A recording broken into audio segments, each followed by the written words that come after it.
L'homme sans chaussettes. Tous les matins, Lucas emprunte le même chemin pour aller à l'école. Et tous les matins, sur la grande rue, il rencontre la dame au rouge à lèvres qui fait traverser les écoliers, un grand qui fait semblant de ne pas connaître son frère derrière, sa voisine Juliette, et l'homme sans chaussettes. L'homme sans chaussettes parle tout seul. Parfois, il fait traverser les enfants en suivant au pas la dame en rouge à lèvres. Parfois, il reste assis sur le banc à regarder le trottoir. Un matin, Lucas l'a même vu dodeliner de la tête. Il l'a prise entre ses mains en disant « Oh, oh, oh ».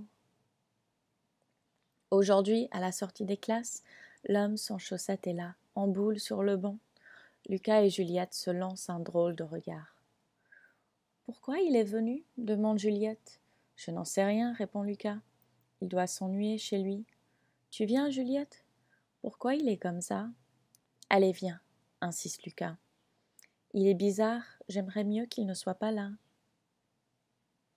Le soir, dans son lit, Lucas pense à ce qu'a dit Juliette et se demande si lui aussi n'aimerait pas mieux que l'homme sans chaussettes ne soit pas là. Il pense aux pieds de l'homme sans chaussettes, à son pantalon trop court. Il se demande s'il n'a pas froid. Peut-être qu'il a oublié qu'il a grandi. Peut-être qu'il a oublié que l'été est parti, que dehors c'est l'automne.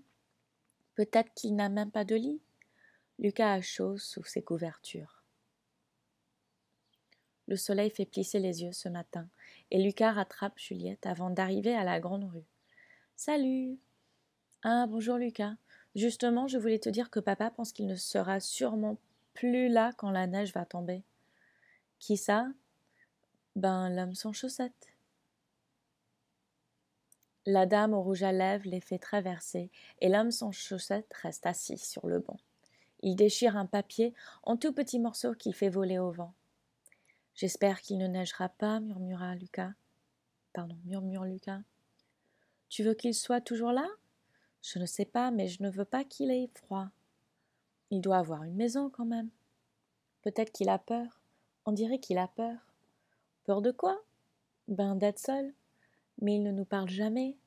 Peut-être qu'il est timide. » Juliette se retourne une dernière fois avant de s'engager dans la cour d'école.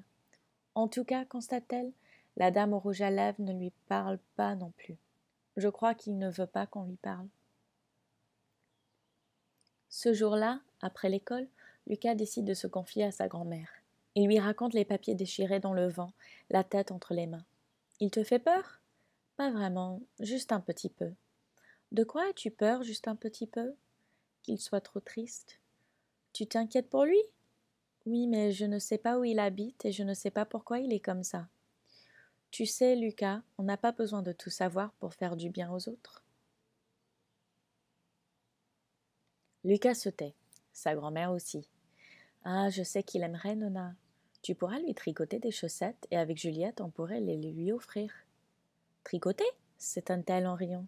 « Pourquoi tu ris ? Mon pauvre chéri, tu es mal tombé.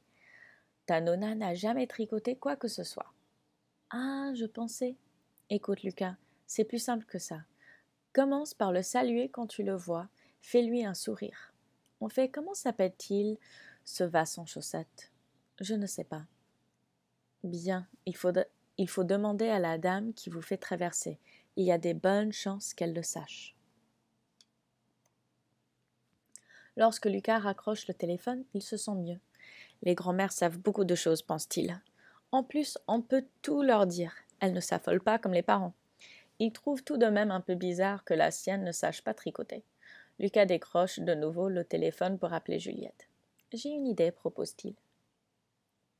Le matin suivant, Lucas et Juliette interrogent la dame au rouge à lèvres, jettent un coup d'œil à l'homme sans chaussettes assis sur le banc et sortent chacun une feuille de papier de leur cartable. « Oh, tu as vu ?» s'exclame Juliette. « La mienne est bleue et la tienne est verte. »« Ce n'est pas grave. Allez, on se dépêche. » Juliette scotche les deux feuilles ensemble et prend appui sur le cartable de Lucas pour y inscrire un mot. « C'est ton idée, Lucas, souffle-t-elle en rangeant ses affaires. Donne-les-lui, toi. » Lucas hésite un moment, puis s'approche du banc. « Tenez, c'est pour vous, » annonce-t-il en tendant à l'homme sans chaussettes le dessin d'une paire de chaussettes, sous laquelle il écrit « Pour François de Lucas et Juliette. L'automne est arrivé. Il ne se passe rien. Lucas a envie de détaler comme un lapin, quand soudain, l'homme sans chaussettes attrape le dessin. « Il était content ?» demande Juliette. « Je n'en sais rien, mais il a les yeux bleus, répond Lucas. Lucas et Juliette traversent la cour d'école en bondissant. Le lendemain, l'homme sans chaussettes n'est plus là. Le surlendemain non plus. Le troisième jour, il est de nouveau assis sur le banc, avec au pied une chaussette bleue et une chaussette verte. Lucas et Juliette échangent un regard complice puis rougissent. « Bonjour François, lance Juliette. La machaussette sourit.